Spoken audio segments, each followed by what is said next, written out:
I may even do the same. Okay.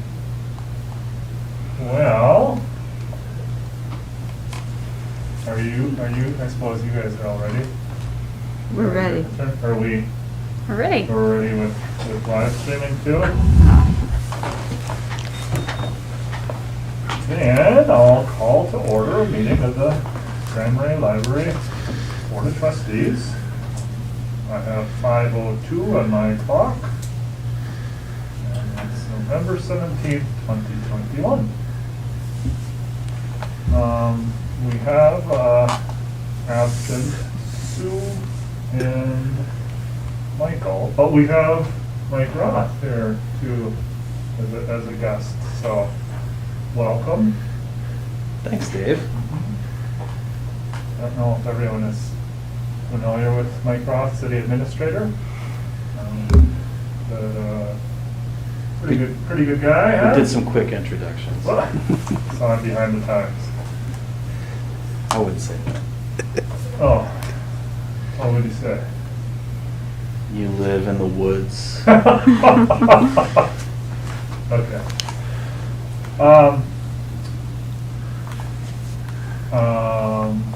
Any additions to our agenda this evening, folks? The next meeting should be December 15 at 5 o'clock, at the very bottom of the agenda. Yeah, thank you.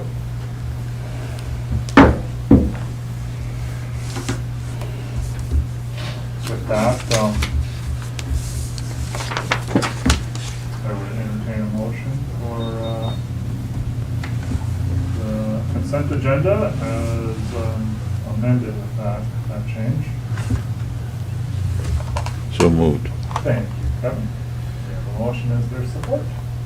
I'll second. Thank you, Sarah. We have a motion and support. Any further discussion? All in favor? Aye. Aye. Opposed, same sign. Motion passes unanimously.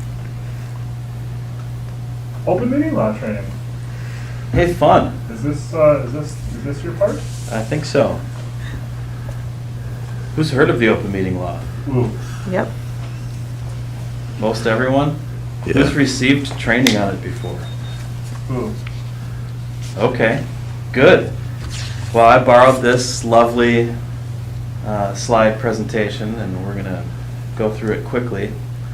And we're going to talk about what the law is for and the basic requirements. And we're definitely not going to go over the 7 exceptions because we have the one rule instead. And then we'll talk about a couple of common issues.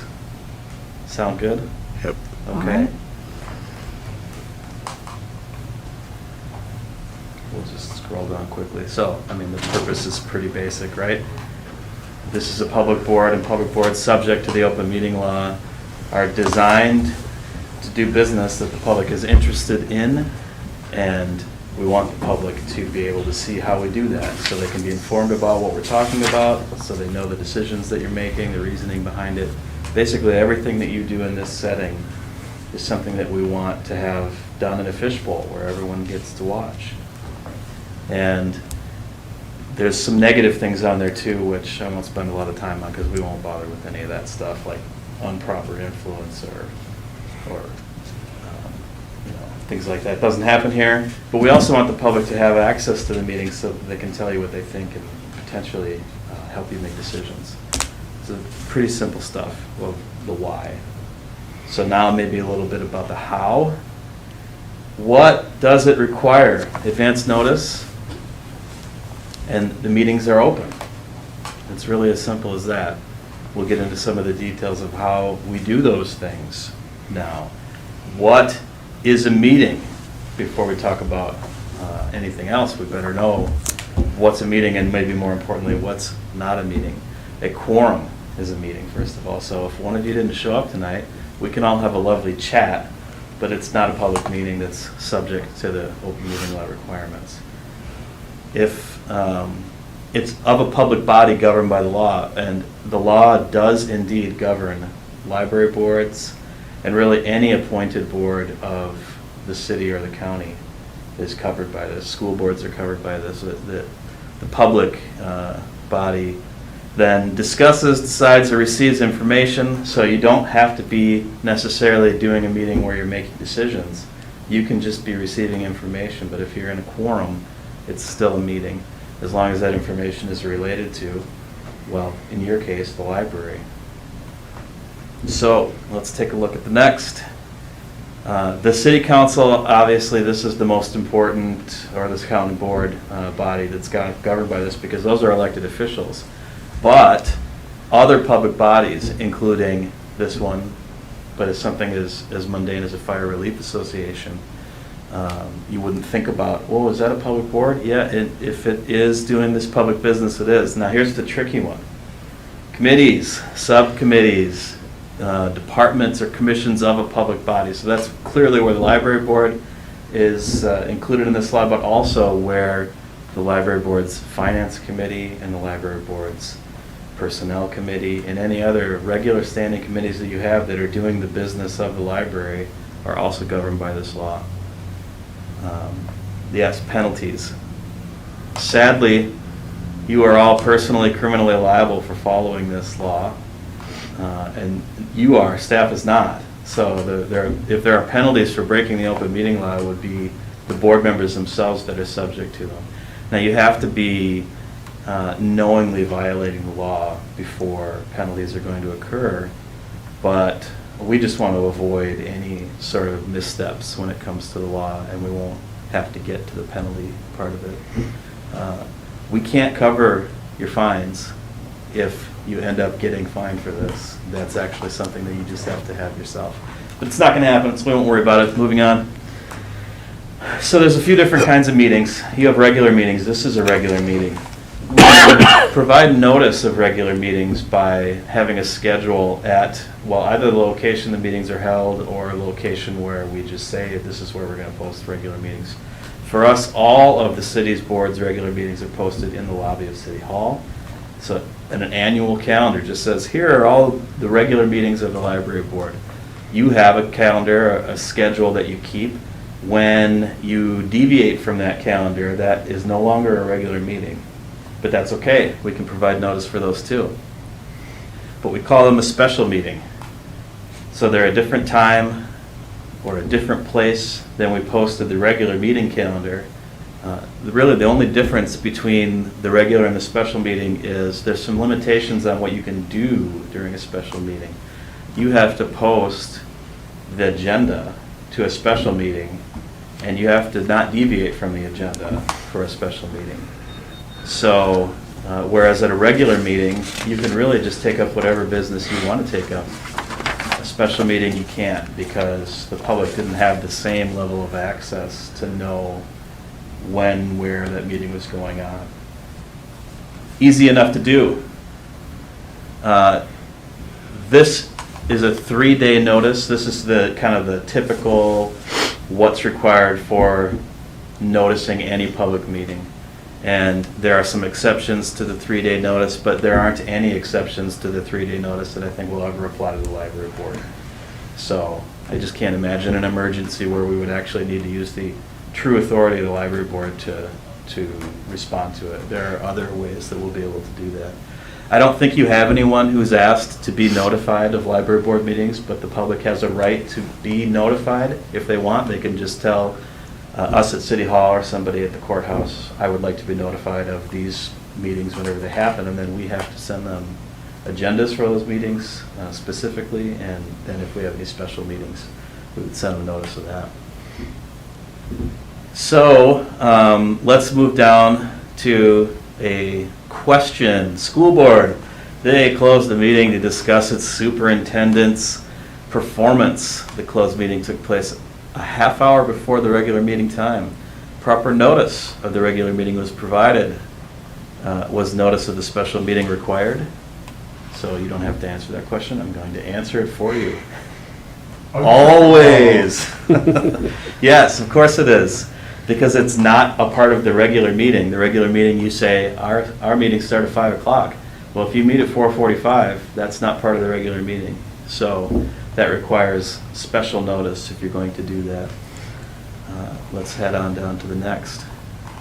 So, closed meetings. We'll cover this briefly. I don't expect you'll ever have to close a meeting. But they still require notice. So if you were to have a closed meeting or you thought you needed one, it would still require that you notice it. It's likely going to be a special meeting. You're going to have an agenda that says, what's the purpose of the meeting, the time and place of it.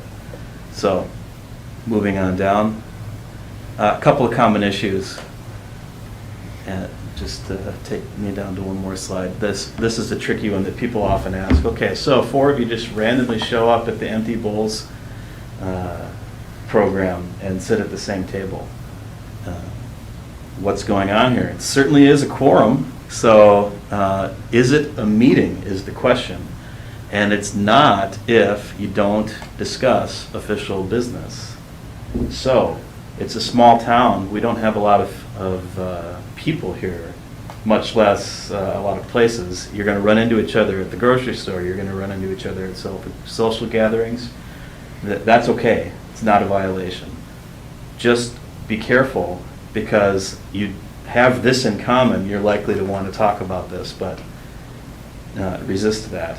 And just remember that anytime you're talking about library business, as a library board member, this is really the only forum that conversation is appropriate in. And the public is owed access to whatever your thoughts are on whatever the library issues are. And this is the only way they get them, is if you talk about those things here. So not at the grocery store, not at social gatherings, and then those won't be meetings, and you won't have to worry about this law. This is a real tricky one. So you're all going to show up early. That happens many times, even more often. A quorum of you might hang out afterwards. Boy, that was a tough meeting. There was an issue that really we dug into, and sometimes the setting of we're on camera, we're being recorded, we're taking official action can make us careful about some of the things we say, and then the meeting's over, that stuff goes away, and we want to say more, like we wish we would have said something. We've passed our moment, unfortunately. And this is a really common place where open meeting law violations can occur. And oftentimes we will, as staff members, be watching for this. Okay, meeting's over, we're going to start shuffling you all out now, because we want to make sure this doesn't inadvertently happen. It's just human nature. Serial meetings. Now here's a tricky one, and email is really the trickiest part about these today. A serial meeting is where you talk to her about an issue, she talks to him about the issue, you talk to him about the issue. You've never had more than 2 of you talking about it at one time, but if you connect all the dots, a quorum of you have had a conversation about it. And that is a violation of the open meeting law. And again, so if you just don't talk about library business outside of library board meetings, it's not going to be a problem. But sometimes you might email something. So, I have a question that is probably a question the library board should address at a library board meeting and make motions and vote on. But I just came up with it now, and I want everybody to know about it. So I'll send an email out to everybody. Hey, what do you think about this? Don't do that. That's likely to create a serial meeting. Even if you just send an email to one other person on the board, they might forward it to somebody else. They might send a different email. So just keeping that sort of business out of the space between meetings and only during meetings. The way we try to avoid this is communicate through your director. So if you have something you want the board to know, you tell Amanda, and she can communicate with all the board members, and it's not a violation of this. The other thing that we'll do is we'll blind copy people when we send it to everyone, just in case somebody inadvertently responds to all. They won't respond to all of you. They'll only respond to the person who sent it. So that's 2 tips for you to use. Make sure that's not a problem. I think we maybe already talked about this. Yeah, this is a quorum of the public body through separate emails, commented on and provided direction on official business. Is this a violation of the open meeting law? Absolutely it is, yeah. So, one-way email communication does not, which means, again, if you're just sending something to Amanda, there's no chance for it to be anything but one way. There won't be any back and forth between any of you. Technically, you could send an email to the whole board and just say one thing, and it's not a conversation, but it just there's so much risk involved in that turning into one that we just want to avoid that. Maybe we covered all this as well. Let's skip again. This is a tricky one these days now, social media. Who likes to use social media? Anybody? I'm a stalker. Yeah. That's the term, I think. I purposely try not to comment ever on social media. And this is, if you're using social media to comment on issues that are related to the library, then you're crossing into a gray area. It's not technically illegal, but it sure can get there fast. So best as public officials to just not comment on these issues on social media at all. If you want there to be some messaging on social media, then discuss it as a board during your meetings and direct staff to do it, rather than you personally doing it. So most of the time when you're talking about things on social media, it's not likely to be about the library, but you're going to come across a post where somebody says something about the library and you want to respond. And just resist the urge, and instead work through staff to make sure that the good information gets out there. Now, a relevant issue of the day, interactive television. This is what they called it when they wrote this law. Obviously, times changed a little bit, but it is the idea that people are not going to be in the room during the meeting. And the law about this has shifted quite a bit. There's been some major changes to it in the past few years, and then of course, we actually had a deviation from the law when the governor had an emergency order that allowed additional use of interactive television for meetings. But now that emergency order is gone, we're back to just what the statute says. And what does it say? If you can all hear and see each other, and all discussion and testimony. So you have to be able, if you're not here, you need to be able to see whatever guests are here and providing testimony. You have to hear them and see them. The public can also hear and see all discussion and testimony, and voting in particular. And at least one of you is at the regular meeting location, and then each location where everyone else is was an open and accessible to the public location. And not only open and accessible to the public, but also posted. So that means it's a regular meeting isn't going to be what we do anymore if we're having a bunch of you not in the room. We'll have to have a special meeting where we're actually posting. You're going to be at the Java Moose lobby. Someone else on our park board was in the lobby of the police department in Kodiak, Alaska. So there's a lot of different ways you can find a place that is open and accessible to the public. If you want it to be your living room, it can be your living room, as long as it truly is open and accessible to the public. And we post that that's where you're going to be. I wouldn't think many people would want to do that, but this is still an option for us. And these days, when it's really difficult sometimes to get a quorum at all, it's an important option for us, I think. But it just takes a little pre-planning. We need to be able to post 3 days before the meeting where you're going to be.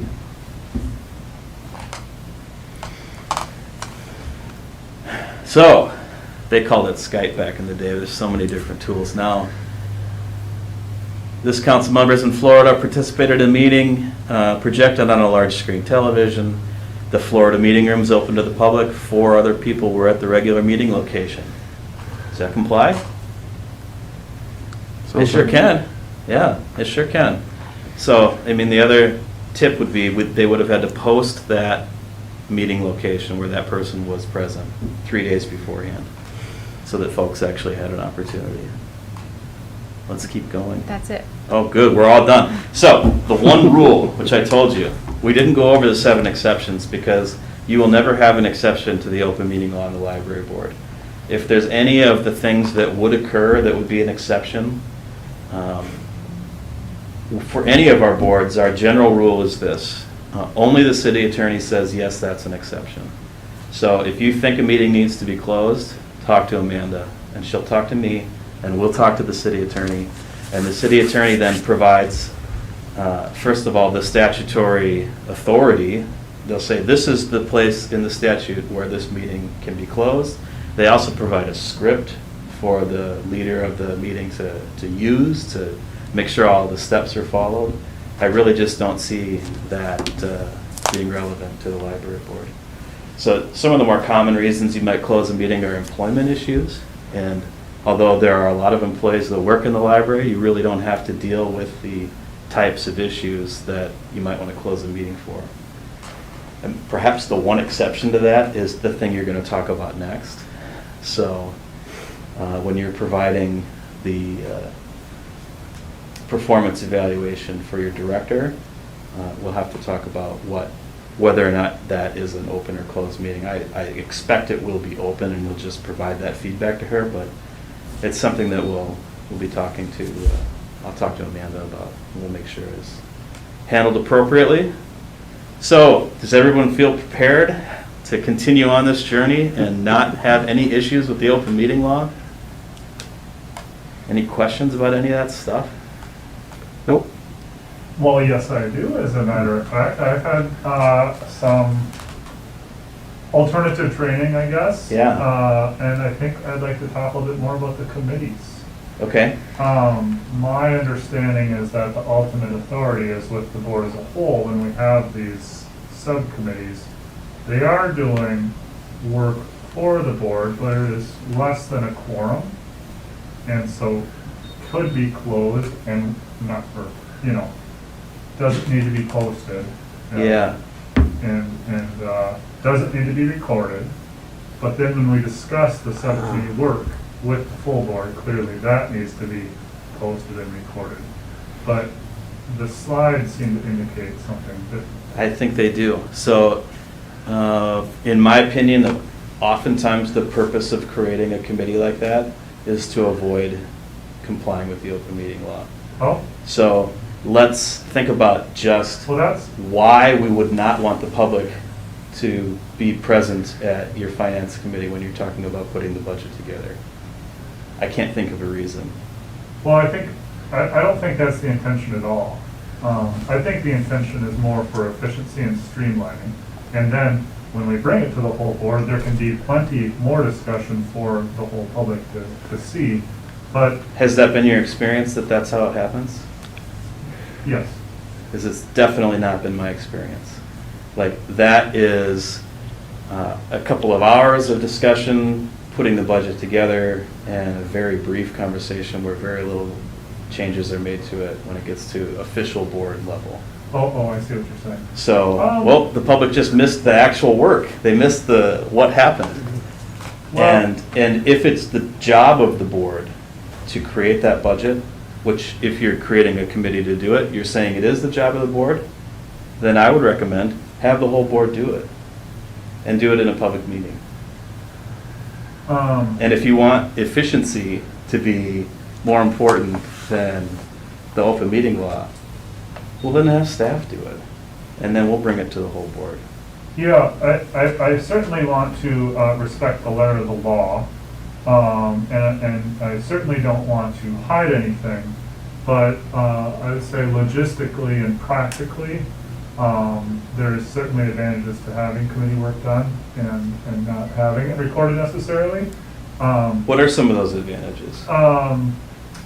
Location and just scheduling. I found that to be challenging in the past. Not that you can't work through it, but because I want to respect the letter of the law, it's important for us to fully understand it. And so my training has been different in that regard. We have many county committees where there's not a quorum of the county board that does work much like personnel or the budget committee, and those are not recorded meetings. And then recommendations are brought to the board, and we can ask questions as a full board that is recorded and get into the details as necessary. And so I'm not saying that it's not a good practice to have that, but I think it's important to have an accurate interpretation of the law. So I question it, I guess.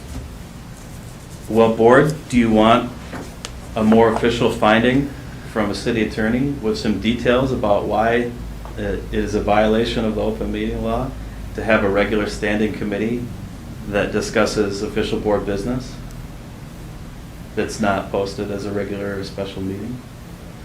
Yeah, I guess I would like clarification on the requirements of committee work, because if indeed the county board is doing things illegally, I think that'd be very interesting to get the city attorney's opinion on that. Yeah, I think that sounds like a terrible idea. I think that the whole idea of wanting to do that work efficiently is often in conflict with the idea of wanting those discussions to be done openly. That this is clunky business to do government work. And decisions take a lot of time, and it's often because scheduling and getting people together in a room, it's not a very efficient way to go about things. But it is important for the public to be able to see what's going on with these issues. If it's not important for the public to be able to see, then I don't think it's business that the board needs to spend any time on. I mean, you have staff to do things that the public doesn't need to be there every minute to watch. Yeah, that just, it seems very binary that way. Like, I see in-betweens, because there is work beyond staff, and there is work less than the full board. Why? Why what? Why would you want to have less than the full board doing work that is the job of the full board? Because I think of the burden. So we have three subcommittees, right? The personnel, the policy, and the finance. And so for the whole board to go through, and I mean, the whole board would have to meet more regularly than monthly. And I think that's a lot to expect for our board. We can have a hard time. I mean, for instance, tonight we have 2 absent members. We've had good attendance with this board, but before this board, I'd say we had challenges getting everyone together, and especially if we were going to do the whole board for each of those committees. So I just want to make sure we have the flexibility that we need. Again, not trying to, brush anything under the rug, but I think it's important to have an accurate interpretation so that we can take care of business as needed. Well, I think the law, and more importantly, the cases surrounding the law are very specific about this. So I'd be happy to provide you with more details about that. I think outside of that, if there's gray areas here, err on the side of following this rather than wading into the gray areas. Like, that's my advice to you.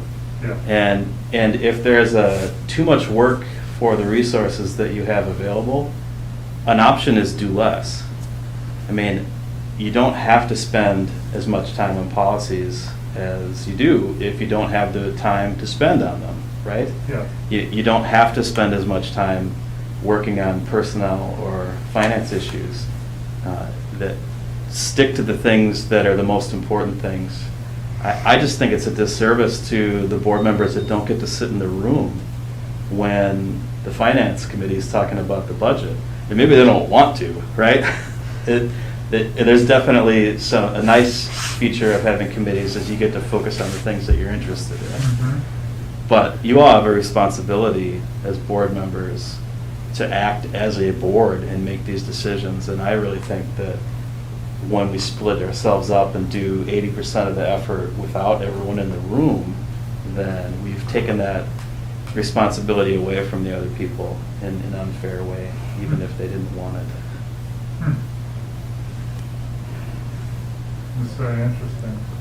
I appreciate the presentation and that perspective, and I'll certainly mull it over, and I'll certainly ask the county attorney I would- a little bit more. But we've had lots of training through AMC and through NCIT about it, and so that's why it jumped out at me, and I was like, well, that's different. Yeah. Well, here's another thing to think about.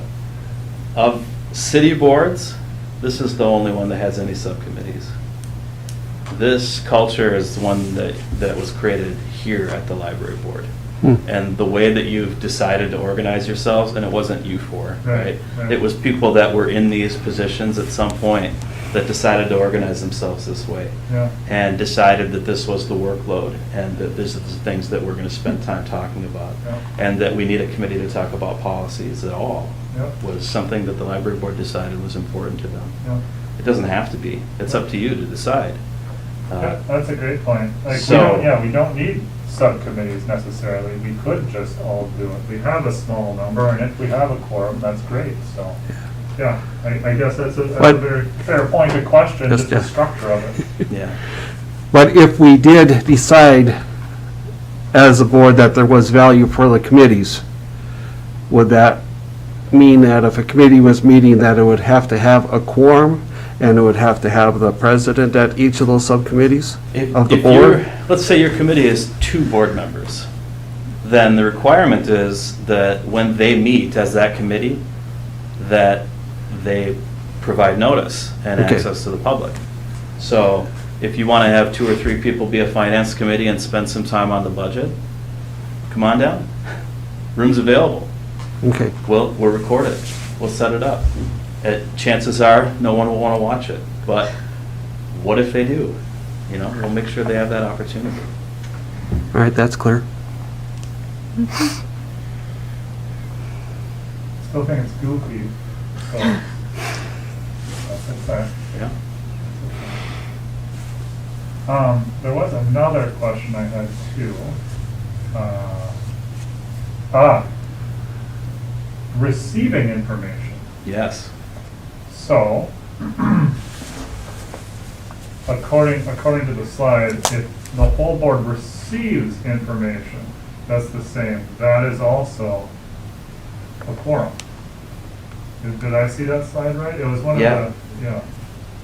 So, for example, if a board member shared a suggested format for director review, and then that was shared with the whole board through the director, according to the slide, that was a meeting. That should have been open, right? It could be. Like, let's imagine that you did that and it never became an agenda item that was available to the public to see. I think you've potentially created a violation there. Because, again, what my training has told me is the back and forth.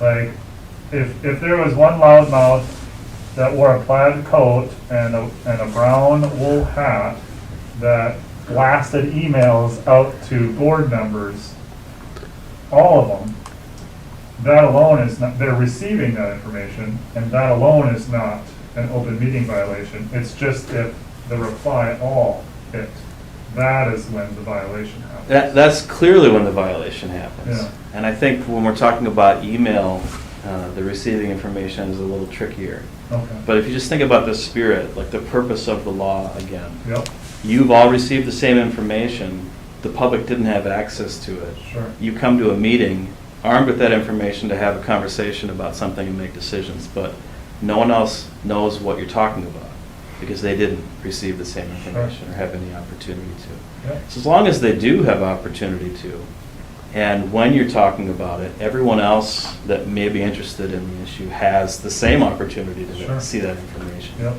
I think you're fine. yep, that's interesting, okay. But That's really where it good. becomes a violation, and I think why it's part of the presentation, is because sometimes folks think if we go to some presentation and we all sit and listen, but we didn't talk to each other and we didn't make any decisions, that that's not a meeting. And it's not clear that that's true. So, Huh. Right, okay. so again, just err on Yeah. the side of caution. Yeah. If you want to do that, great. Post it, make it available to the public. Yeah. And again, I'm really not trying to be devil's advocate here. I'm really just hoping to help us all better understand it. Say we did all coincidentally go to open bowls.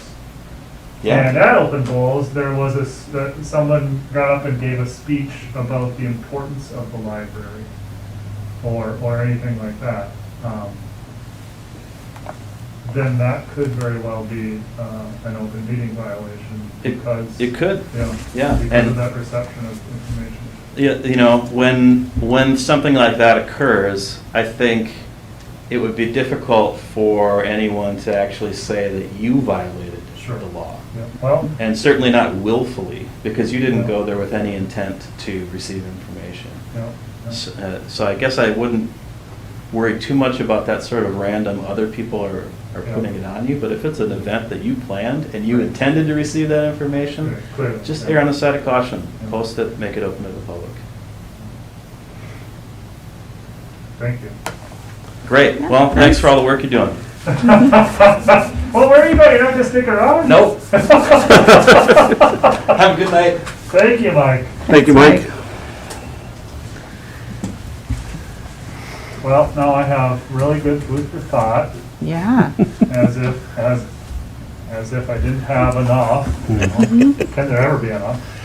Well, that makes me want to revisit just the whole committee structure, and I guess we talked a little bit about that at our last meeting, and just we have a small enough board that doesn't seem too burdensome for us to all meet on our regular meetings and take care of some of these things. And that's really interesting. And it's funny how, you know, sometimes I'll question something, but I never really question the structure of those Yeah. subcommittees or of our meetings. So leave it to Mike. Now I'm questioning it. So we'll form a committee to decide whether or not to keep the subcommittees. Well played. Yes, all right. Okay, so that was our open meeting law training. Thank you again to City Administrator Mike Ross for laying it out there. And thank you all for listening and learning about that. I think we can move on now in our agenda to the director's report. Okay, Whenever you're ready. and I'm hiding behind the camera here because I'm in the tech station, but Okay. at our last meeting, we discussed Arrowhead Library System, a newspaper article that was discussing the possibility of a strike or probability of a strike for Arrowhead Library System and its employees. I reached out both to Helen Muth, our liaison to the governing board of ALS, and also to ALS, Jim Wycombe, and got a little bit more information. Jim wanted to ask us to please understand that the wage and benefits is still in the negotiation phase, and that a strike is not necessarily imminent until those decisions have been made and the staff have had a chance to respond or reply to them. So he also was talking to me just a little bit about their intentions to make sure that our Horizon circulation software would be a priority for being kept viable. They would plan to do this because by way of having 4 staff members who are not unionized who would focus and prioritize on that service. And then as to what other services might be influenced, that would be a discussion once a strike actually has been called for. And that's when they would notify the libraries as well. Any questions there? Yeah, no, I don't. Okay. should've- Because I don't have much more information. Yeah, I should have thought through a lot more when we were discussing it before, just about the process with negotiations. I mean, you can go into mediation and arbitration and, you know, and yeah, and I guess I just don't have enough experience with strikes, so it was scary and still kind of is, but I appreciate that perspective, that it's still in process here, so. Okay. The next thing I wanted to talk about was continuing education for staff professional development in particular. Last month I got to talk to you about Kristen and I attending an annual virtual conference, and this time I get to talk to you about our Librarian 1 staff, Erica Turness and Melissa Wickwire. Erica was Well, just to start, given the pandemic's impact on in-person programming, our strategic action plan really wanted us to explore ways to connect virtually with the community, to better prepare us in case there's a future shutdown, and also to keep up with the times.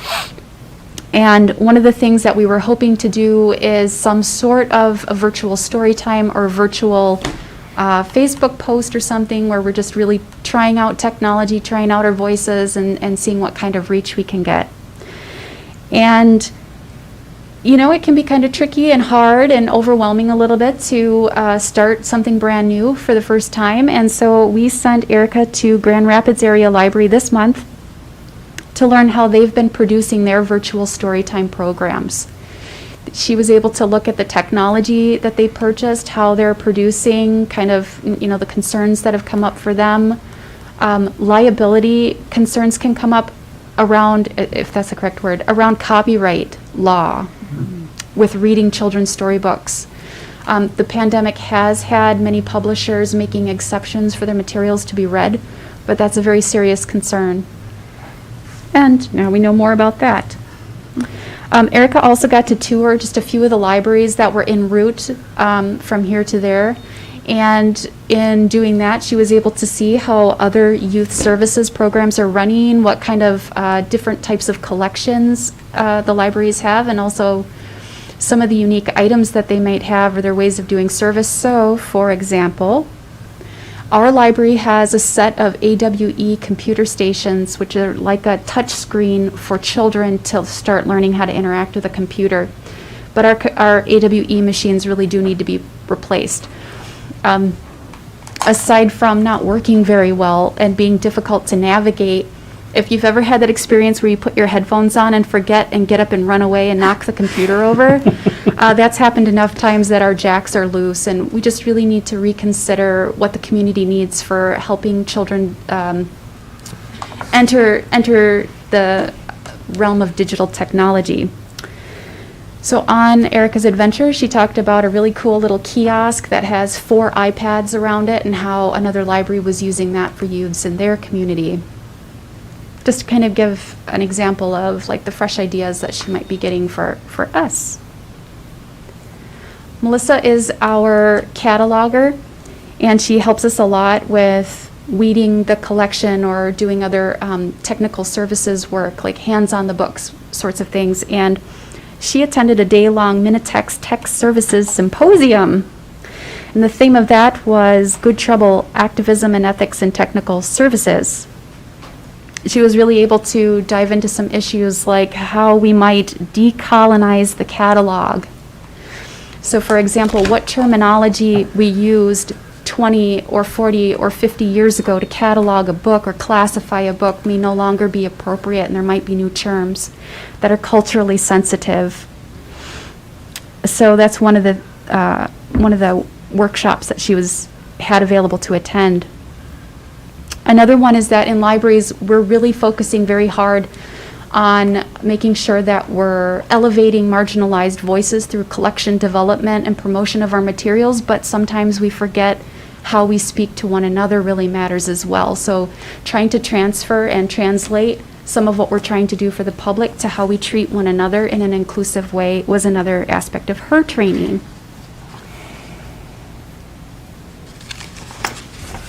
Any questions or comments there? I have one more item. No, Great. It's awesome. That's my comment. Okay, good. Okay, I want to talk to you about a building issue that we're having. The round part of our building has okay, if you look at the room, there's the paneling that goes halfway up the wall. The outside of the round part of our building has masonry work. And one of our employees came to work and had to push some of the top layers of the bricks back to the wall about 2 inches.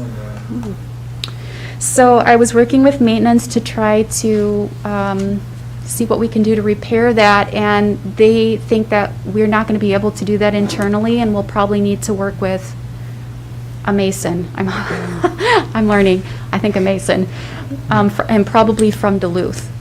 And the early assessment is that it might be a pretty substantial commitment to have that fixed. So my. It's like a facade, basically? Yeah. You know? Yeah, and so the bricks, if you just imagine brickwork, but on top of just the brickwork, the top layer of bricks actually jut out and they're laid sideways and they're on a downsloping angle and they're sliding off of the wall. So there's about 3 or 4 of them right now that are loose. So those bricks are now braced in place with some tape.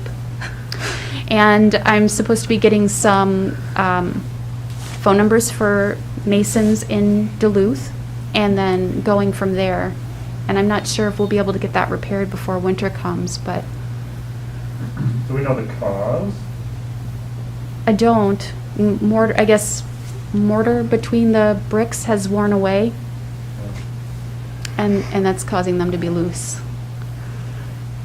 Yeah, is this gonna be like a tuck pointing, just putting that stuff together, or is this gonna, you know, it depends on water damage too, so you might have to pull everything off, redo the foundation, and then put it back in, brick by brick. Probably is what's gonna have to happen. It's fallen away from the wall already.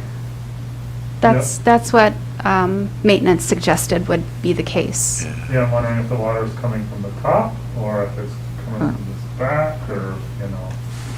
But that's about close to where there's cracks as well, right? Yeah, yep, there are existing cracks in the wall. Yeah. And I thought, David, that we had some discussion about getting a gutter or something installed on the library a couple years ago.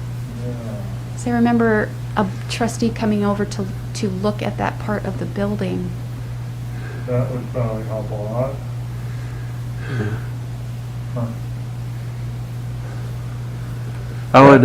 I would suggest that maybe, in addition to repairing it, that we look into an option to replace it that might be, you know, Sturdier. get a Fox, a fake kind of whatever, that you can get now that you can put on buildings that looks like brick, but it isn't, and just can be slapped up. I mean, not that we want to go cheap, but, I mean, we could be talking $5,000 to $10,000 or more between the different costs.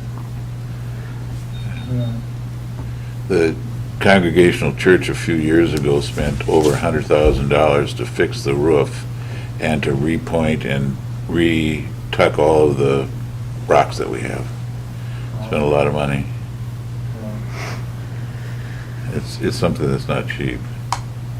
Yeah, I am surprised. I mean, yes, moisture is gonna wreck whatever, but just masonry is generally solid, you know, that's the kind of premium way to go. And I'm a little bit familiar with those, they're like insulated panels. I think you can also do, what do you call it? Some kind of concrete product. But the trick is it's round there. So I'm not, I mean, Yeah, I well, suppose that's they true. make all things, but I haven't seen the rounded panels like you're saying. Or whatever, what other substitute there is, and, Yeah. how old is the building? Yeah, not, Yeah, I mean, that's, that's what I thought. I thought this thing was yeah. no more than 20 years old at least. No, yeah. The building was renovated in 2011, Yeah. and I Yeah. thought it was a 1989 structure, but I'm not sure. Yeah, and that round part is new from the 2011. Okay. Pretty sure. It's hard to remember what it was before, honestly. I mean, and if it's less than 10 years old, I mean, that's maybe even look into, not that there's a warranty, but I mean, but you generally have, if you're doing something of this magnitude, you generally expect the work to last longer than a 10-year period. That's, I think, a little bit touchy point because the project manager or something, I believe it was Ford, there was some issues with them and getting them to come back was just, because there was also issues with the YMCA. Ah, And- Still problems there too. Yeah, and that was the same time period, and even when the framing of the renovation was being done. I was, at the time, Commissioner Fritz Sabania, who did a tour of the building, and he has carpentry experience, and he was walking in there and he's like, that's not how you do that. And they had to come in and redo it, and, Oh, yeah, and so, but I thought by and large, the library project was pretty successful and pretty corrected, but this makes me think, well, maybe there's other stuff overlooking, but I guess probably the way to go is just to get the mason and see what they recommend, you know, Yeah. they're gonna know best, but I Yeah. think the gutter is super smart, and we could even prioritize that ahead of that repair. Yeah. If everyone is on board there, or we could ask you to get quotes for that.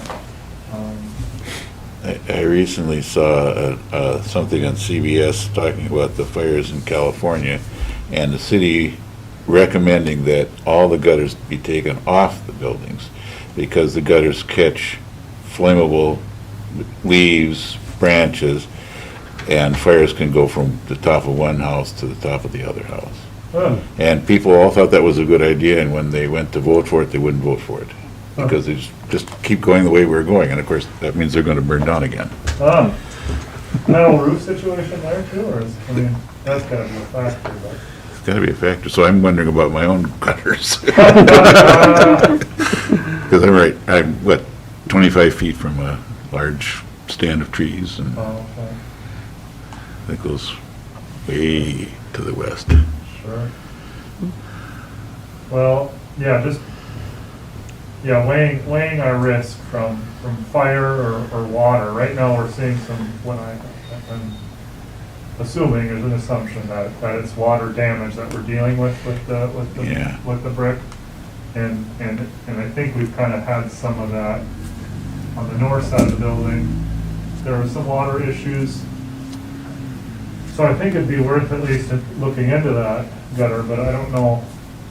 I mean, fire danger, It's probably not as prevalent or as likely there as some other places in the city, but sure. Yeah.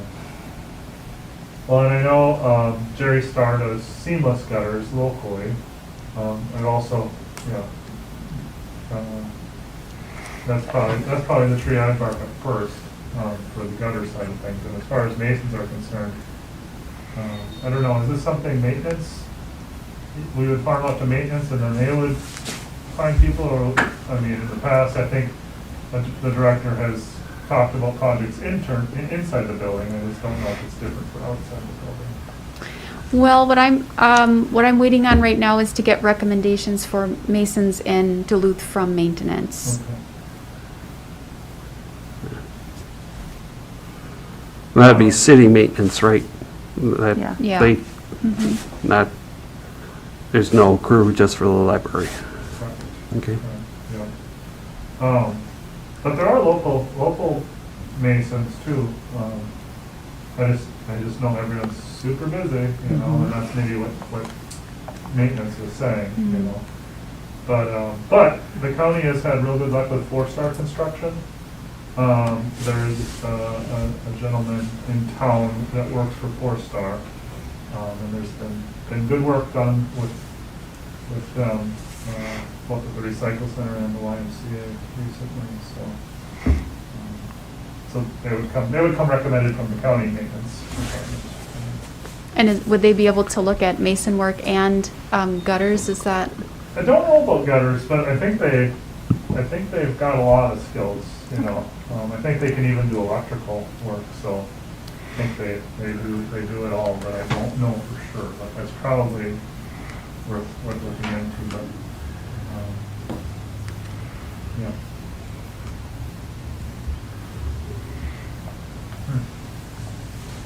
Well, that's disappointing.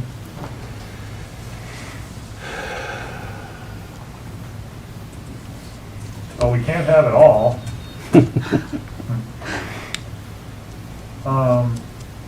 And then, yep, so that's your report? Yep. And your report? Yep. And then I see the job description following the report, so that's very helpful, thank you. And the computer's just lagging here.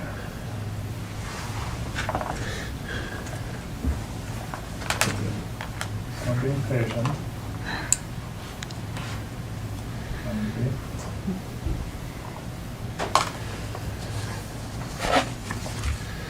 Oh, funny. Oh, good. Well, now I can take this and pass that off to my legal counsel. I'm sorry, my, Do you want a paper agenda? well, I'm good now. Thank you. Oh, can you pass that? I Oh, think I have that.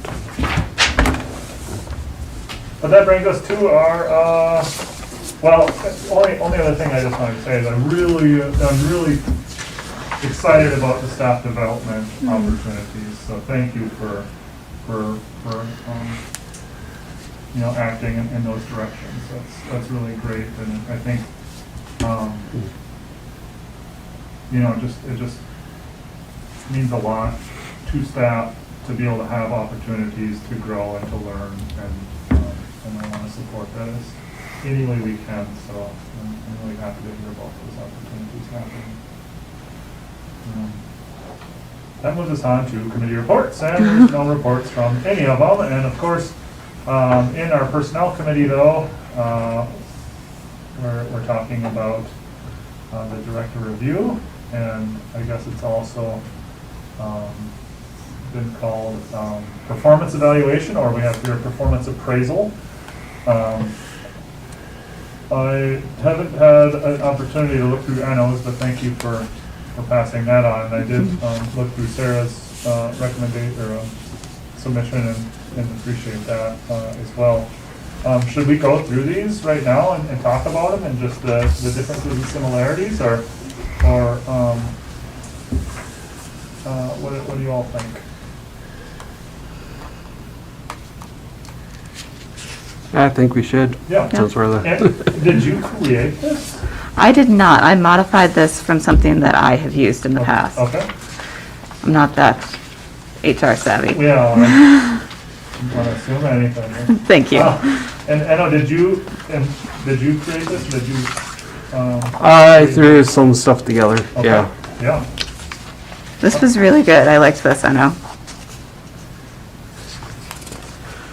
Yeah. Did it this morning, so I tried to, it's simple, because I did it this morning. I didn't have time to dig into it, but, Well, and You you know. can, I just like, with both of them, yeah. I like just the questions that are asked, the direction, and how it better applies to our kind of roles as Board of Trustees members, so what we should be looking at and focusing on versus kind of those straight up operational.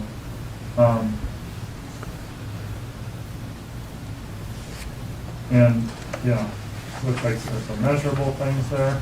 Mhm.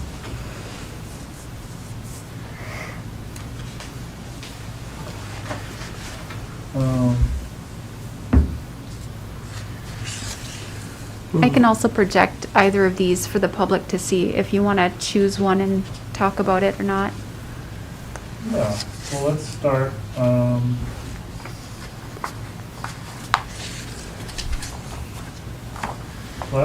with Sarah's, document.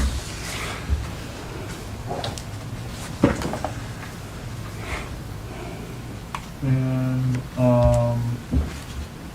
yeah, basically the first page. Do you want to go through it? I'll Sure. Yeah. I can walk through it. So the first page just lays out that it's an appraisal and the standards. What I like about it is it's a very short range of standards from failing to meet to exceeding without a whole lot of fiddly bits in between. And then the second page just spells out what each of the standards means. Here we go. So then in section 1, so I think this, yeah, I pulled from the strategic goals. So I broke out the 4 areas for the strategic goals and the summation there, so that kind of along the same lines that Enno was going with his, this sort of, these are the goals that we set strategically for the library, how well are we achieving them? And then for the next section, I pulled from the trustees manual for the job responsibilities of the director that the board is responsible for overseeing.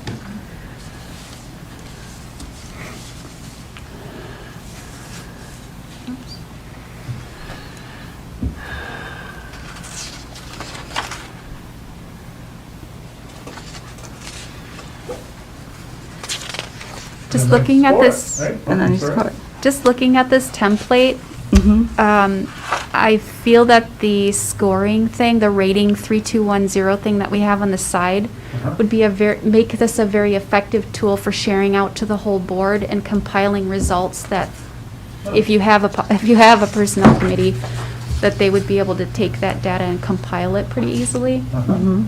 So the format might work nicely. Uh-huh.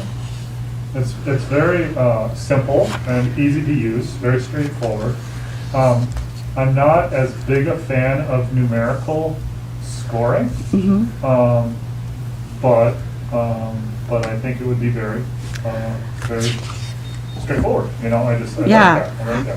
I would say, and kind of when I use formats like this, I follow the rule that I always make comments. So not just if it's other than two, but Yeah. just as a policy personally. I feel like a review always requires some individual input. Yeah, and that's kind of where I was going, is like, I really like dialogue with reviews and like conversation and just more of that verbal feedback. I'm learning about reviews and just there are many ways to do it, and some kind of older school ways are more kind of disciplinary, and kind of newer ones are more about just having that line of communication and being able to talk with the person being reviewed about different expectations of that. But I really like this as far as its straightforwardness and just very applies to exactly what we should be looking at. So, thank you for You're welcome. bringing it forward. And then, can we move on to Enos as well? Yes. And I'll hand it over to you, sir, if I may.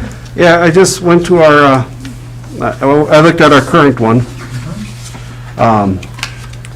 Under the purpose, the old one, or the current says is to provide regular feedback to the director regarding his/her job performance, and in our discussion last time we were talking, well, we're not, the city does the performance side of it, and we wanted to, so I said, to provide regular feedback to the director regarding completion, achievement of policies and strategic goals as set by the board and director, And then, as she did, I pulled it down, I pulled out the 4 library goals, and so put those on there, and then, kept it open, what are the measurable goals and timelines over this past year, so that lays out the specifics, and then how has the director, staff, and community, kind of, and we could put board in there, director, staff, and board, maybe would be a little better, but acknowledging you do not work in a vacuum, and everybody has to work together for these things to do it. Even though we are evaluating you, it's still a group effort. How have they achieved these goals? Where have goals have to be adjusted and why? Because COVID, a lot of things, and whatever. And then where have there been roadblocks for achievement? And again, that's it's not placing blame anywhere to say why isn't the director done this, but where are the roadblocks? Where are the sticking points? And then it says the board and the director work through them, and so that's basically what it was for each of them, for the 4 library goals, and just say what are the things that were supposed to be accomplished over this past year? How were they measured? And how were they achieved? What had to be changed? And what didn't work? Cool. Thank you. I like that it specifically calls out what are the measurable goals and timelines for the goal for this past year. It really puts a good focus on where we should be looking at. I thought too that it partnered well with the action plan. So it wouldn't be a surprise to the director or to the board kind of what those goals are. They're listed in the action plan and agreed on by everybody at the start, well, at the end of, hopefully, the end of the prior year. And there could be discussion with everybody kind of at the beginning of the period there, what we feel as a group the measurable goal are actually measurable and would actually be a measure of the performance of the library. I say it that way because, for example, one of our action items was to make sure that we're representing marginalized voices in our collection. And it's really tricky trying to figure out how to literally measure our growth or change when you're talking about race or ethnicity. We tried, for example, to use Census Bureau data to kind of take a look at demographics in the state of Minnesota as well as the United States of America and contrast that to the voices we were representing in the library. But it gets very messy because people can identify in multiple categories. So sometimes the metrics that I would really be excited to have are a little tricky. So it'd be just nice to like settle on some at the beginning of the year and put all our minds together about what that might look like. And I guess the other piece of this would be what measure, how will the measures be used? So for example, if let's say we do one outreach during the year and we reached 3 children, did we succeed or not succeed? I'm not sure if you can measure unless we have a standard in place and we're actually trying to strive for a certain goal and whether or not we make the goal. Mm-hmm.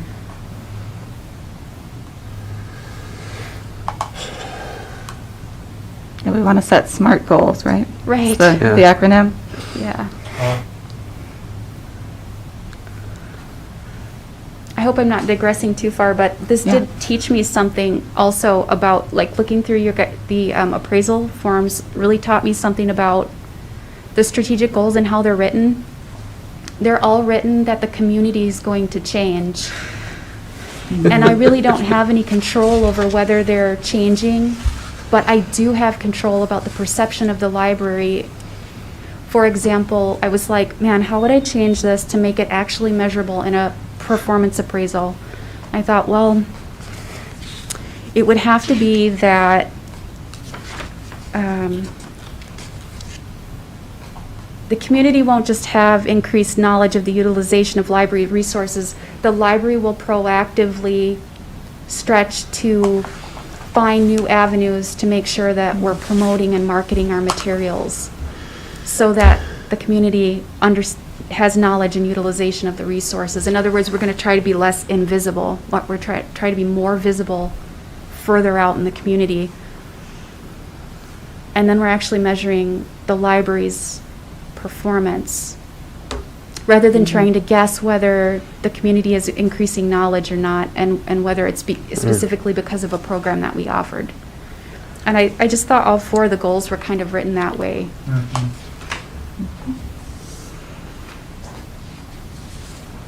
Yeah.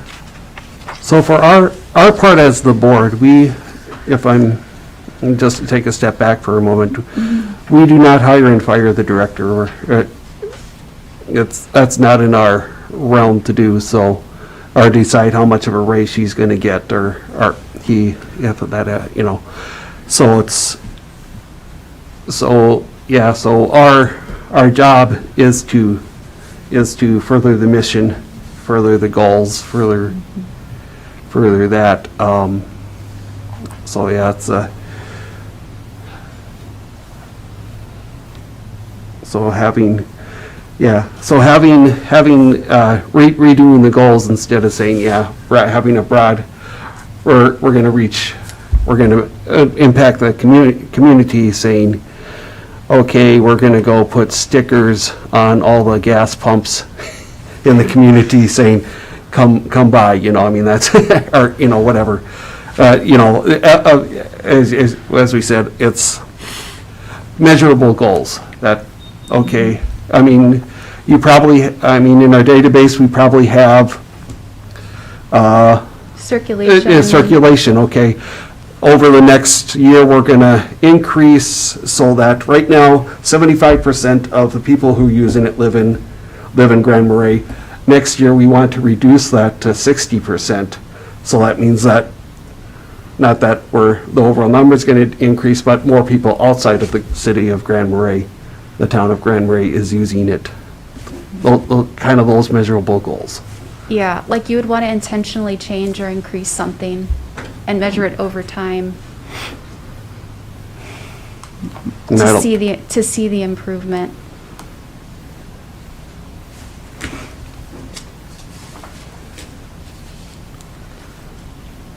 Like for example, if we had, so we could take a snapshot of our program schedule in 2019 and say these were the programs we held.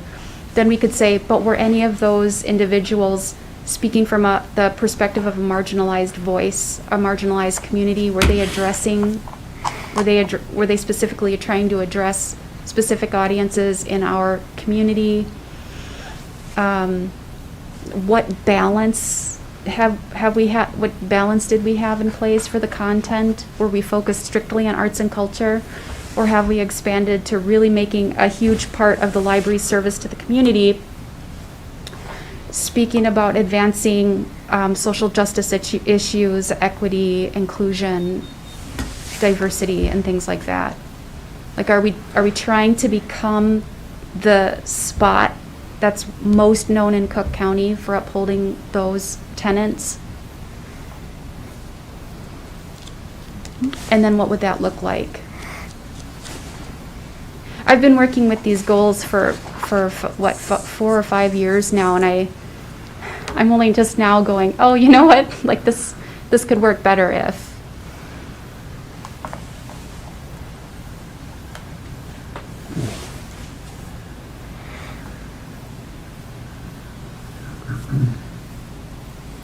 David, you also shared something with us today right before Oh, yeah. the meeting. I didn't have a lot of substance there. It was just more resources to look into. This was really helpful, the short This- takes for trustees. Okay, yeah. I felt, oops, sorry guys, it plussed it up. I felt, okay, Yeah, first of all, both with Sarah's and Enno's examples of the annual review, I felt much more confident that I understood what the board wanted from me and that it was much more aligned with the purview of your work. And so I felt a little more confident that I would be able to deliver on your expectations because they matched the work that we're doing together. So that felt really good to me as the person in the director's seat.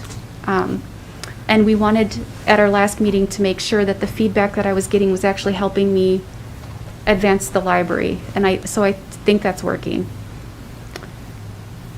What I really liked about the short takes document are the questions.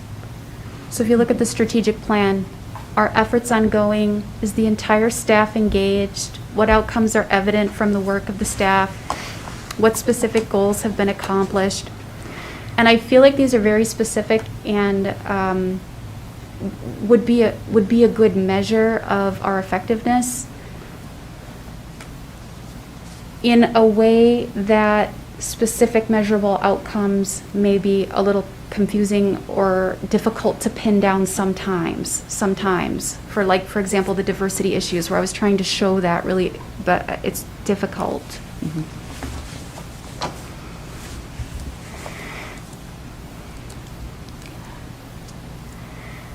these questions are also good for items in this, we're kind of at the tail end of the strategic plan, so there's a lot of things that you've accomplished or close to accomplishing, and these questions are good for early on in a strategic plan too, when you're just getting started on achieving goals that, may take years to accomplish.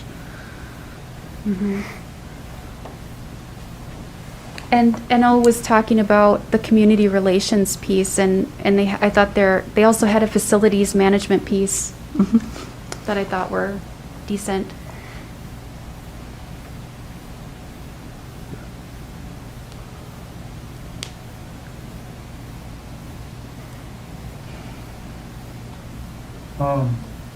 One thought I've had too is, just we were talking about, like, well, what do we know, right? Like, we're not so involved in daily operations or even visiting the library necessarily daily or whatever. And so our perspective is pretty limited. It's largely, I mean, sure, we do visit, and so we do see what's going on. We do hear from the community, but a lot of it is just our board interactions with Amanda. And so, for a lot of these questions, it's almost, something we can hand to you. And I don't mean to pass this burden off, and then have you almost do a self-evaluation.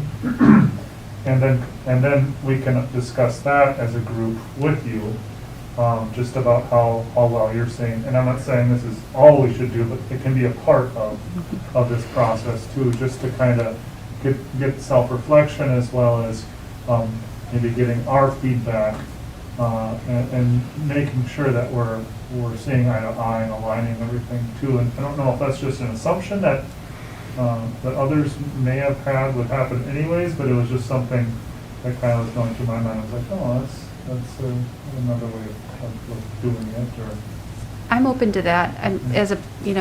I'm one person that will maybe experience this policy, depending on how long it lives.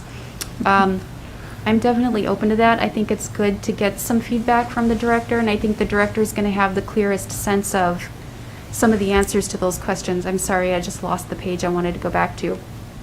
Sarah's performance appraisal sample actually includes an employee self-appraisal. And that maybe is what triggered that line of thinking.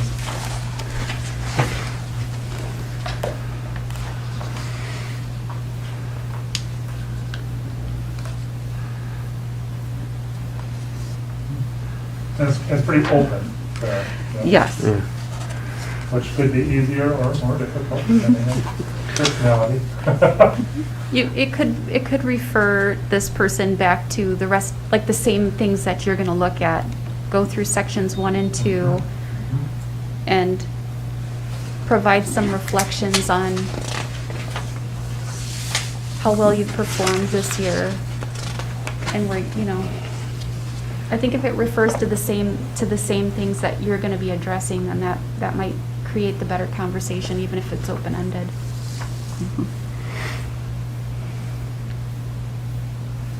I can easily see merging these two, because it does. Like I said, I'm not the biggest fan of numerical, but I think this is a really good and simple, straightforward way to do it. It certainly would help my mind. It almost makes it too easy for me. But then having the comments, like you said too, makes it really well. And one of the things I really like, continuing on is like measurable, like the numbers and percentages. It seems like it could get a little onerous with specific numbers, but maybe that's really important for us to accurately evaluate and reflect on progress or the past year. One of the other thoughts I was having was just kind of questioning, like, is that a measure of success? Like, increase, more, better, like, it's kind of like, well, yeah, I guess, like, that can be a part of success, but But I hate to put too much weight on that. Yeah. Like That's, growth mentality and all. it's like when you're filling out a grant and you do the, and you have to come up, you're doing basically the same job every year of helping people get books, but to get the money, you have to have something new and innovative and, you know, and sometimes that can erode from your basic quality of just providing good services because you're too busy planning for 2 years down the road of having this new tech thing or this new program, and you can't help the little kid who's sitting on the floor trying to find something. Yeah, so there's a balance between that quality, current quality, and kind of reaching for improvement, so. One tool that comes to my mind is the library annual report, which is published, and we can look so far back to see what the trends have been. And so if we want to balance growth and intention to increase and improve all the time with life, the universe, and everything, and whether we're like launching new services or trying to transition and it's having an unexpected effect, a question would be, can you speak to the change of the number of people attending the library? What have you, do you have a plan in place for trying to change or improve or bring back or something like that? So I'm wondering if, first of all, we would want a statistics page where it's actually giving you some measurable information that's already being recorded, but displayed perhaps in charts that show us what's happened over time for 5 years. And then use that. And we could supplement with some information that's actually directly related to the strategic planning or something, but I'm just trying to meet that interest in statistics and what's already available.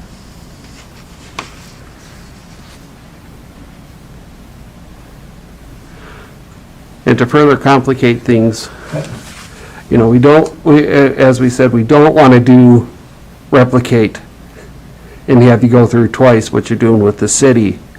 So Good point. as we're going forward through this, if you say, oh, we already talked about that, or we already evaluate that, is the, up there, the quick point, is the library clean?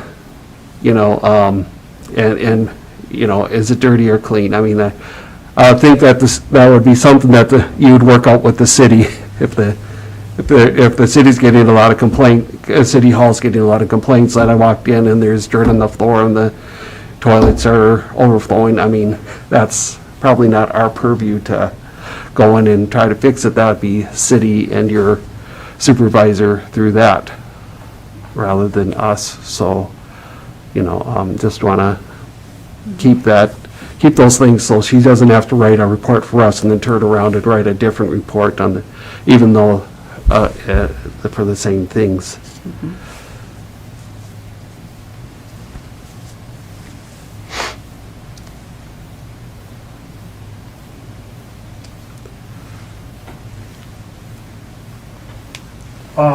Well, how do we want to move forward here? Do we want to merge? Do we want to continue? Do we want a conclusion tonight? Is that something that's important to us to be able to have the document, or are we feeling like we're making steps in that direction, and that's appropriate, or what are your thoughts and feelings there? When do we have to have the review done? Well, there's no hard and fast, it should be done annually, but, we won't be breaking any laws by not having it done at the end of the year. And of course, this is all a tool for Amanda's benefit and for our benefit. So kind of it's just, I think, most important that we have something that we're all comfortable with and will be useful for us. So,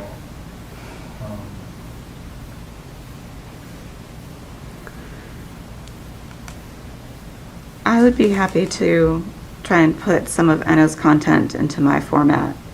I think that's where we are sort of leaning. I would like that. I'd be happy to do that. That would be wonderful. And again, there's no, I mean, there's no rush, but if we have that for next meeting, Yeah, I think that's doable. wonderful, and we can evaluate that. I would, just suggestion on yours is, Yeah. instead of employee performance, because she's not really our employee, Good point. to say Director. director of performance. Yes. And do we want to talk about kind of specifically what we're merging, or, Um,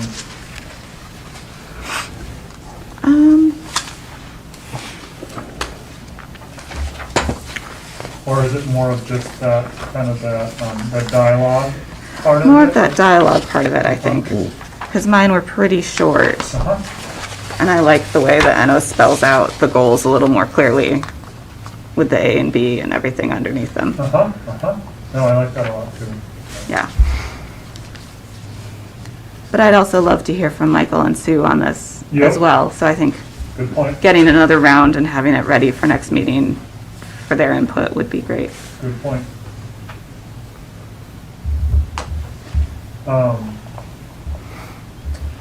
I think it might be worthwhile, just to go through kind of some of those specifics, As and Bs, to make sure that we want all of them, or if there's more that we want, if that's okay with everyone. We don't have to drag this out too long, but just don't want to do Yeah. unnecessary work, so. So with that first one, and right now I'm pretty much just looking at NOs, to glean out, or glean what we'd like to incorporate there. So library goal number 1, the community wants increased understanding and appreciation of the full range of human diversity. And of course, that's stated in Sarah's document as well. And then it has A number and percentage of programs focused on topics of diversity and total attendance. And so these are numbers that we can, They would be numbers you could have if we were doing in-person programming. good point. We did do a few in-person programs for youth, and I might be able to give you something, but if, just understanding that pandemic context will influence this, and that most of our diversity work is really focused in the staff development and the collection and its presentation.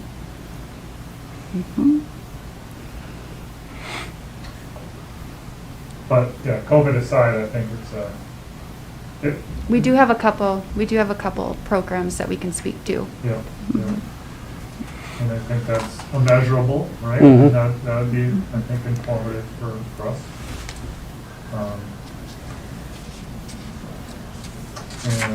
So I like adding merging A myself.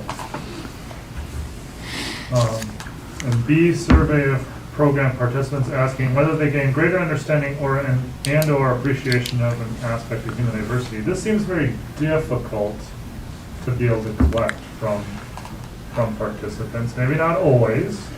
Especially if they're 5-year-olds. Right. So I think that would be a very valuable bit of information. I just think it could be difficult. So, do you have any thoughts there, Amanda? Sorry, run it by again? Oh, I'm sorry.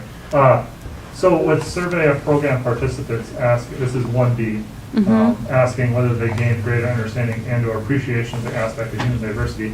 I'm just not sure that we'd be able to survey participants enough or in enough number to get that feedback, but I'm interested from, I'm picking up what y'all are throwing down, right? Like, and I had a really strong suggestion here for making sure that we're doing surveys at the end of each of our programs, and I'm very interested in moving in that direction. Okay. We wouldn't have that data for the first year. Okay. We'd have to build it in going forward.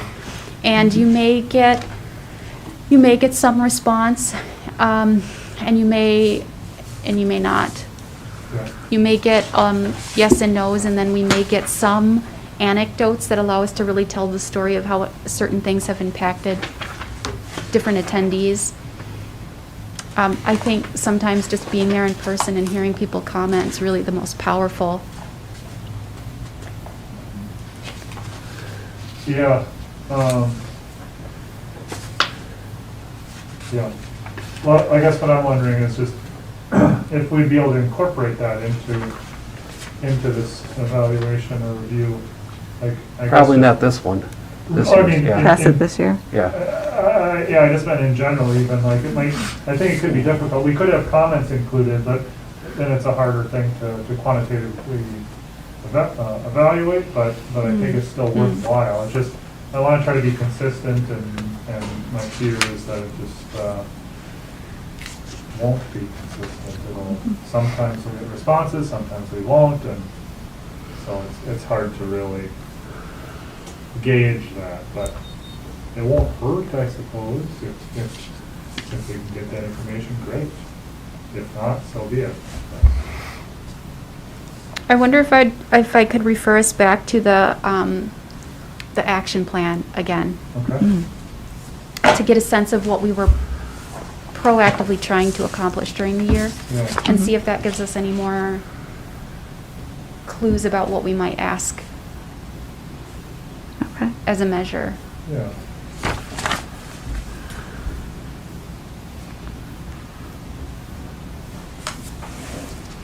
Like, for example, I don't really have a number of percentages. One of these things asked whether the director was actively engaged in, I think it was this short takes document and community relationships, like, is this person on a task force in town? But I actually was working with the with Cook County Higher Education on their nonprofit coalition for equity and inclusion in the community, and that was an exciting experience to try to really find a better way to support our services throughout Cook County and with partnership with other entities. And I don't know if I'm going to have a measure or a statistic for that, but it would be prevalent in the action plan as something we were actively trying to do. The action plan is based off of the strategic plan, and that will be changing ideally as Yeah. we move forward, so, That's true. yeah, that could be difficult to incorporate, but,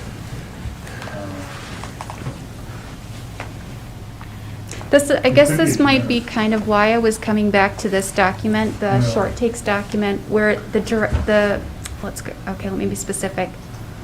Strategic plan, broad theme, are efforts ongoing? Is the entire staff engaged? I would love to tell you how we've engaged our whole staff. Everybody's just pitching in everywhere. What outcomes are evident from the work? What specific goals have been accomplished, and which ones need added focus in the coming year?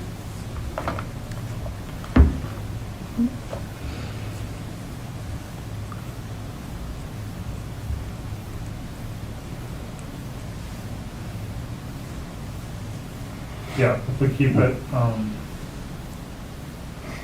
if we keep it at that level, we don't get into specific action items in our review. If we keep that language, then it can just be whatever is in there, we can evaluate against that, so.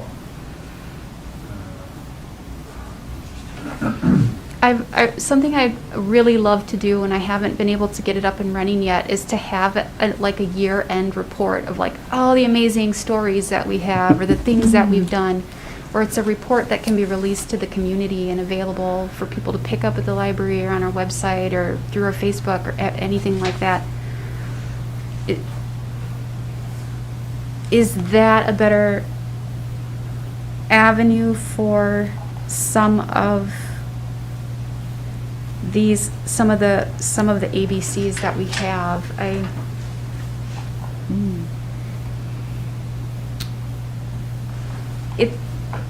I really am frustrated that it's so tricky to pin some of these things down, but it is really tricky. I've been trying Yeah. for, like I said, the last 4 or 5 years with our staff. We keep going, but okay, that didn't work. This way of measuring this thing didn't really work. What could we do better? How could we get this differently? It's like David was just talking about, if we have only one survey that says that we helped someone feel welcome in the library, does that mean that we failed? Right. Or that you succeeded. Or that we succeeded? 'Cause last. It's one more than last year. Yeah, exactly, the year before was 0. Yeah, it's hard. Yeah. So we have a measure, but not a, like, how is it moving us toward our outcome, or? Yeah, I guess they're just all indicators, is what it comes down to. Yeah. And we just need to be comfortable with the indicators that we observe, but again, I'm shooting for consistency, and that's, I don't know. Some of that, I think, will come in the next cycle. So as we do this next round of setting goals, to think about how are we going to measure these when we look back on them a year from now, so that we're starting out with an agreement about what's going to be measured and how, as opposed to coming back to your goals later and trying to sort that out. Yep. Oh, also, I believe I just signed up for something through Grand Rapids Library again. I think they got a grant to, I think it's for how to actually measure things and use statistics to show program performance or service goals are being achieved. And I believe it's a series of 4 spread out across half a year. Maybe that will help. That sounds great. Yeah, that sounds awesome. So we can do our darndest here, and then over the next. You know, and maybe with the words too is, with our next strategic Cycle. plan, we can talk about values. You know, these are the values that we're going to hold to, so it's not like, you know, you can't say, oh yes, we can show this percentage-wise that we are much more doing our values, but we will try these things, but here's the values and where we were coming from. You know, and so as we go through, and then as we go through that, we can say, okay, 2 years, well, yes, we did have these 2 new programs, but we are holding, you know, but here's how we are continuing to integrate our values into those programs, into our staff, and by extension, into the community. Yeah. I don't know if that's a way to talk about it or not, but it's worth exploring, because not everything's measurable. Right. Because, in my contract, I was supposed to have 6 book studies over the first year. You know, I got here, COVID. You know, so I'm coming up on my year review, and I'm like, okay, this year I was supposed to do six book studies, and we've not done 1.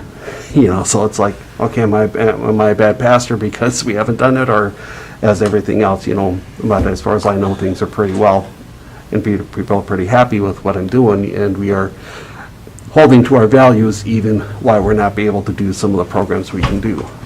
Yeah, I appreciate that. I think about technology a lot, and also innovation. I think, Sarah, I'm responding a little bit to, because I'm just thinking about how each of these things would actually be executed, or whether, you know, would a trustee feel confident they could answer a question like this? There's this one here is, are innovations in service delivery and technology studied thoroughly and implemented if they fit the needs of the library? And I loved that. And that's what I'm doing with our hotspots. And then when it continues on, it says, are they cost effective? And I kind of felt, when Enna was speaking about values, I felt like there might be a slight conflict in the way this is phrased, because if the value is innovation and play, then we have to have the freedom to make mistakes, and that might not be cost effective.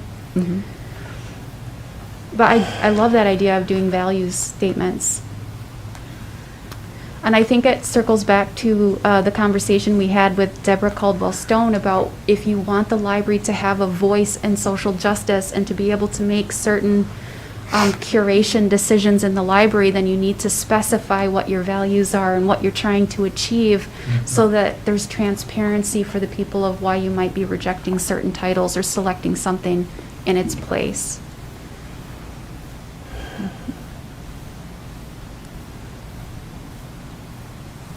I'm a little concerned about all this emphasis on numbers and percentages. If I have a program 1 year and I have 10 people there, and the next year I have the same program and I have 5 people there, is it a failure? Right. Yet that's kind of where a lot of this stuff is going. You know, I'm striving to be better, and I'm 10% this year, and I'm 15% next year. I don't know. So I had this nice program, and I had served 10 people really well. Next year I had this nice program, and I served 5 people really well. Is that a failure?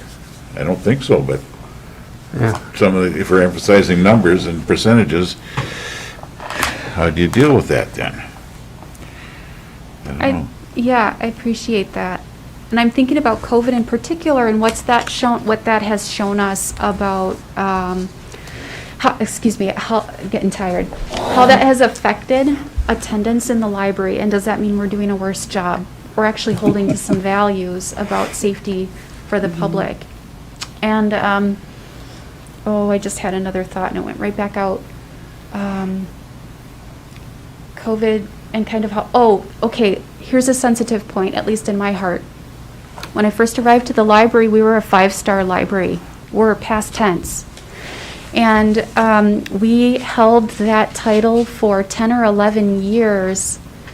And it was really a point of pride for our community that we're a 5-star library. And then there was a change made to the statistical information that needed to be reported, in particular Wi-Fi statistics. And because our small rural library did not respond fast enough to getting technology to work to calculate Wi-Fi statistics, we were ineligible for review to be considered for this award in the following year. And so does that mean that we're any worse of a library? We're still performing, as well as we have before, pandemic aside. We're still striving, and we're still serving a very broad audience because we're a tourist destination.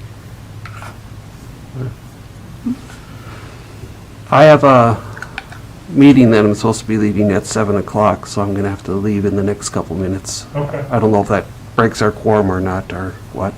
Well, I don't think we need to take action necessarily. Do others feel differently? Do we want to, do we need to vote on something here, or? No. I'm hoping just to kind of get things kind of put together, and this can be an ongoing discussion. I want to make sure we do a good job with it. And Yeah. so that's where I'm at with it. Is that okay with you, Sarah? Yep. Is that okay with Yeah, you? Yeah, so I echo Kevin's concerns just about the numbers and the percentages. I think they are useful to give us perspective. And it may be worthwhile to have in a review, but I have a hard time as performance evaluation using that, because just in your example, that 10-person participant to a 5-person person, I wouldn't say that Amanda's done any less of a job with that. There's all kinds of circumstances that can lead to that, but Yeah. A good program is a good program, no matter how many Yeah. people it serves. But again, we need something to measure, right? I mean, or maybe Yeah. we don't. Maybe it can just be dialogue and, Those open-ended questions Yeah. from the yeah. quick takes. Yeah. Or also reviewing the annual review, having that be a part of the director's review. I think that's, just having that part of the conversation, that could be adequate in my mind too, so.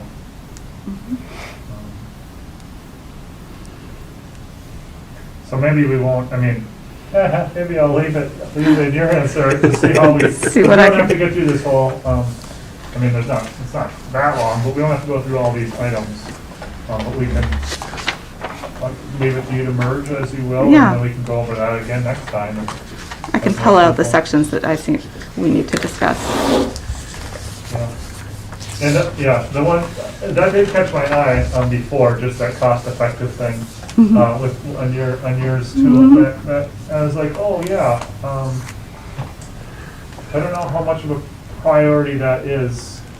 I mean, clearly, we need to be Fiscally responsible. Yes, but there, it is just a public service. We are just, my goals are to. The job isn't to make money like some people are trying to make the mail. Yeah. Yeah, so I'd be all about cutting that part out. Yeah. If others are comfortable. Well, as long as Anna is leaving, should we just call her and,